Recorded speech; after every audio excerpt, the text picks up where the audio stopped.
So who else is fired up about the Jays being in the World Series? Because I'm fired up. Now here's the thing. You can feel it everywhere you're going, man. I was just at the mall, man. And there's kids, there's adults, there's boys, there's girls, there's men, there's women wearing Jays hats and Jays shirts. And like, you can just, and I'm in Newfoundland, man. I'm nowhere near Toronto. And there's an energy. I can only assume it's nationwide. And I've seen some people that are just like, you know what, anyone who gets on with this bullshit, no, what a way to say it. You're no fun at parties, or you're an absolute narcissist if you're like, I don't know what's so great about this. I can't believe people are this excited over baseball. Fuck you. You don't get it. This is something to be excited. In a time when everything sucks, this is something absolutely to be excited about. And if you're someone that hasn't watched baseball, but you want to get in on the excitement and you're wondering why everyone is so just wrapped up and excited in this team, here's everything you need to know about the Blue Jays to get you jacked up, okay? And appreciate why this is so awesome. This team, first of all, was expected to do nothing. They sucked last year, and then in the offseason was bleak. They went after a big target in Ohtani, and they didn't get him. And fun fact, the team that Ohtani signed for, that's who the Jays are playing in the World Series. Is the big fish that they were going after. They're playing against him. It's movie shit. That's number one, right? The signings that they got, one of their big signings was a 41-year-old pitcher that failed medical exams with other teams that tried to sign him. He couldn't pass the medical exams. That's how old he is. That's how shot his arm is and his hand is, right? But they signed him, and then he turns out to have a massive game in the playoffs this year. He's a reason, one of the many reasons, why the Jays are now in the World Series. And that's what's so beautiful. He's one of the many reasons. Because there's so many reasons. They started out the season, they signed this other guy, Santander. He's injured all year. But like, that was a bust. A pure bust, right? And it was like, oh, they're going to be worse this year than they were last year. And then they started off the season exactly the way everybody thought they would. Nothing special. Under 500. If you don't know what under 500 means, it means they had less wins than they did losses. Right? That's how they started off the season. They're a few weeks in. They're not even 500. Never mind. Look like a future World Series team. Their roster is full of players that have been minor league players like so much of their career. Nathan Lucas, what a beautiful story. 31 years old, has spent 10 years in the minors, got a wife, kids, was contemplating like, can I still keep chasing this dream? Maybe I should like give up on this dream, hang it up, go get a salary job, do whatever, and be a dad and a family man and whatever. He gets a chance with the Blue Jays. He has been incredible. If there's someone on base, he's hitting the ball. He's driving runs in. It's been a beautiful story. It's amazing. Ernie Clement has been up and down and in and out of the minors, and can't, like the other year, he had a batting average of under 200. That means if he got up to bat 10 times, less than 2 times, he would actually hit that ball and get on base. He's been lights out, potential Gold Glove winner. He's been amazing. Vladimir Guerrero, hometown boy, born in Canada, he's from Dominican. His father was a superstar player for the Montreal Expos. He was born in Canada. He got signed by the Blue Jays when he was 16 years old. He comes up through the organization. There was a massive contract dispute and nervousness around his contract this year. They signed him eventually to a controversial $500 million contract, $500 million, the biggest contract in Canadian sports history. At the time of signing that contract, the Jays sucked. They sucked. Shortly after signing that contract, they went on fire, and now they're in the World Series. It's amazing. His Robin, we'll say he's Batman and his Robin. Bo Bichette also picked up at a young age in the organization. The two of them, as teenagers, were signed in the Blue Jays organization. Bo Bichette is having a career year, an MVP year. Lights out, batting over 300, 93 RBIs, on pace to blow 100 RBIs, runs batted in, out of the water. Gets a hamstring injury, has been out the last few weeks of the regular season, hasn't played in the playoffs. Their MVP player, their best player going into the playoffs, is now out. That's a curse for any team. Not this team. This team, what do? Next man up. Brings in Jimenez, right? Takes his spot, and he's lights out. He had back-to-back home runs in back-to-back games at his first up to bat against Seattle. Like, it's like, what? What is happening? That's amazing. Shit. George Springer, former playoff MVP with the Houston Astros. They signed him at I think it was 33 years old. He's now 36 years old. Last year had a down year. All right, he's on the back nine of his 30s. This is what happens. You start to regress, right? No. He has a bounce back year out of nowhere and starts firing off on all of a sudden hitting home runs. He's out doing Vladimir Guerrero, who's like a home run machine, just signed for $500 million. He's hitting more home runs than him at 36 years old. Then takes a fastball to the head. That's it. You're 36 years old, fastball to the head. Your career's over, right? He's gone for a few weeks. He's never coming back. No, he comes back.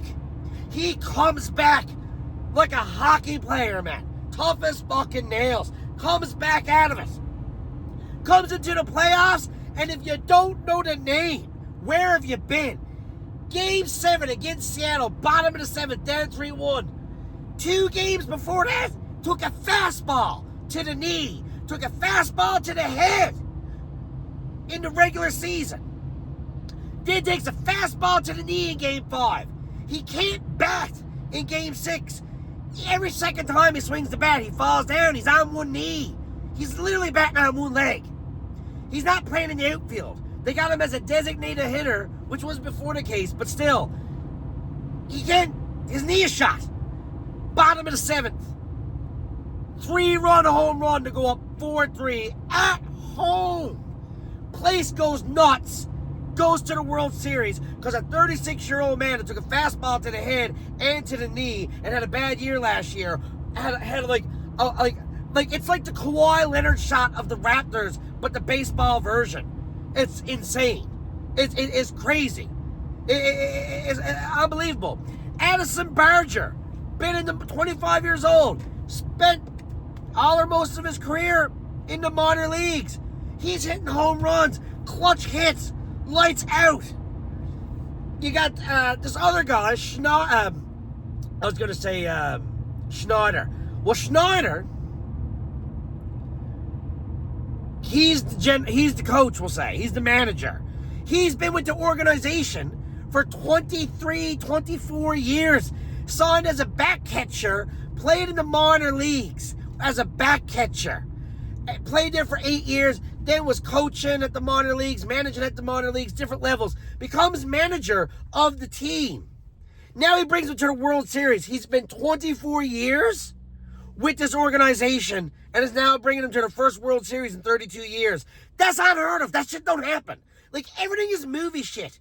Speaking of movie shit, the starting pitcher of Game 1 versus the LA Dodgers, and if you don't know anything about baseball, the LA Dodgers are up there with the New York Yankees as one of the highest paid teams and most hated teams in MLB and in pro sports. They're hated, man, because they just buy championships. They got this young fella. Do you know the ECHL hockey? Are you familiar with that? You're probably not, right? Because you got the NHL, and then the minor leagues is the AHL. Well, there's a minor league to that league. It's called the ECHL. Well, Trey Savage, 22 years old. The ECHL of baseball? He was in a league that was lower than that. He was in a league that you could probably fucking play in if you wanted to, right? Like, that's where he was at the beginning of the year. Just a few months ago. That's where he started. Then he comes in and he pitches against the New York Yankees. It was like his third or fourth game as a pro, like at the major league level pitching. Has 11 strikeouts. That's like 3 hat tricks in hockey, man. 11 strikeouts is unheard of, especially for a rookie playing his third game against in his career and against the Yankees in the playoffs. It's movie shit. Then it pans to his parents. You see what they're going through. If you watch that and you didn't cry, you're someone who don't give a shit. You're soulless. You're narcissistic and you're not fun at parties. And you got no heart, no soul. Every game, man, there's something tugging at your heartstrings, man. Like it gets you jacked up, man. Jacked right up. Yeah, the back catcher. He was playing in the Mexican League, some circuit Mexican League, right? Short guy, my height, fatter than me, slower than me probably. Seems to be me faster, I don't know, I'm pretty slow. But like, he was down there playing in Mexico. A Blue Jay scout goes down years ago. They're looking at a different back catcher. He's a backup back catcher in a nothing Mexican league. The scout was like, gee, this guy seems to actually catch the ball better. This guy seems to call for better pitches. This guy seems to block better balls. Geez, I think he swings the bat better. The scout was like, I actually like this guy more than the guy I'm here to see.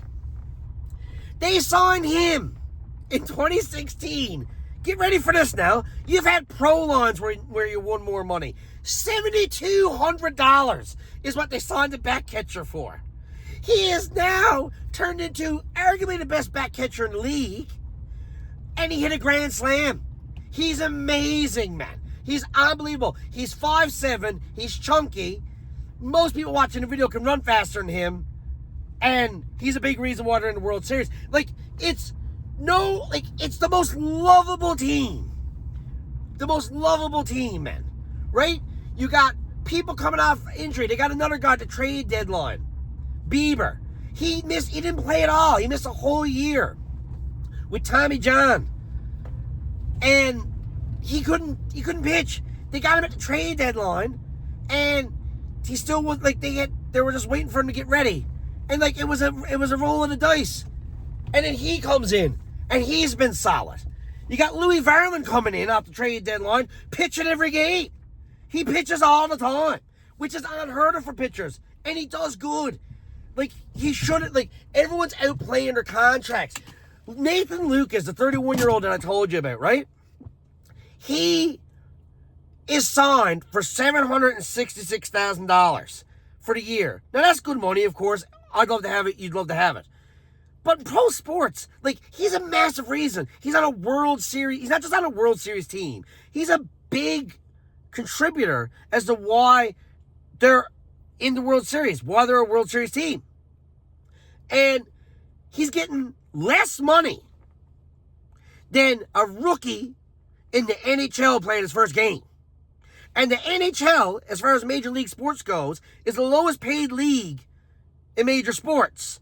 And he's getting paid less than anyone in the lowest paid league. And he's a big reason to be going to the World Series. He's playing lights out. That's amazing, man. It's there's so many reasons. Whether it's Guerrero, or Clement, or Jimenez, or Barger, or Kirk, the Mexican I was telling you about, or if it's Savage, or if it's Max Scherzer, or Bieber, or Kevin Gausman, or George Springer, right? They all got a story, man. And they're all playing better than they should be. This team shouldn't have made the playoffs. And now they're in the World Series. And they're not just in the World Series. They're in the World Series after destroying the team that was in the World Series last year in the Yankees. Having a wicked comeback series win against Seattle. And now they're in the World Series against the most hated LA Dodgers. And they actually got a chance to win. And here's the thing. If they were up against another good rock solid team, the Dodgers, I would say the Dodgers are going to win. But this team is more than just a good rock solid team. This team is magic, man. This team is a movie. And it's like, you know what? Sometimes magic happens in sports. And it just trumps. It trumps analytics. It trumps buying championships. And it just happens. And that's what this team is. And I don't know if they're going to win it. But I feel quite confident they'll get at least 2 games. Like, they got home advantage, man, against the Dodgers. This team should have made the playoffs, and now they got home field advantage in the World Series.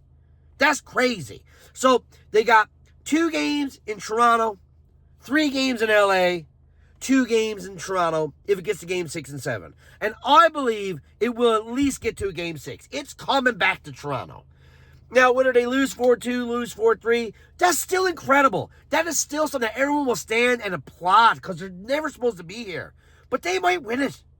They might win it. And on top of that, if you're looking for a bonus reason, Trump gets on with his horse shit, right? In a time with all this tariff war stuff. The Canada and America has never been at the tension that they've been at now. We've been great allies forever. And now there's all this tariff shit, and Ontario ran an ad. And Trump got upset about Ontario running the ad and said all trade negotiations are off. And you know what we got in the World Series? Canada versus America. If there's ever been a time America wins, man, and everything, they got more money. Canada's fucked as a country. We are. Like, that's a whole other story. But that's another reason why it's nice to check out of reality. And we can all at least agree on this and unite in sports. And that's what we're doing. Game 1. You savaged the rookie in game 1 versus the Dodgers. Movie shit. And I think he's going to do it. I think he's going to play good. Where are you watching? What do you think? Are you pumped up? I'm pumped up. Bo Bichette is supposed to be back.